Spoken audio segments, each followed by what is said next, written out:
For her 16th birthday, my parents bought her a brand new car, and she made sure to rub it in my face.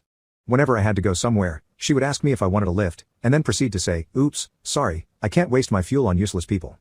As time went on, I simply ignored her and kept to myself. There would be days when my parents didn't say a single word to me, but I was more than happy to be ignored rather than punished.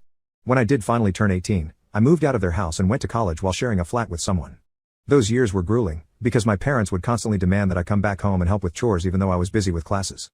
I had to move 2 more times before graduation because they kept finding my address and would show up unannounced. Thankfully, my life finally became stable once I found a decent job. As recently as last month, I bought a new house and have been having a blast living in it. That is until last week, when my sister showed up out of nowhere. She banged at my door, and started demanding that I let her stay inside my house for a few weeks. I denied her demand, and told her to leave me alone because I had cut them off from my life.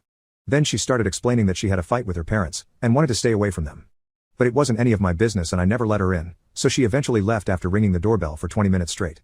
I thought things were over and I was free, but a week later, my car went missing during the night. I panicked but still checked the cameras before calling the police.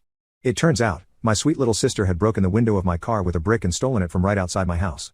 I had an epiphany and realized that she was attempting to once again belittle me like she had done her entire life, but this time, I wasn't going to let her get away with it. I called the cops and reported the car as stolen with the camera footage as evidence. But 2 days later, I found out that my sister had just crashed it into a wall somewhere and left it there like a piece of garbage. I have never been more angry, and knew I had to take revenge. So I hired a lawyer, told him that I wanted to sue my sister for $20,000, and he told me to up it to $50,000.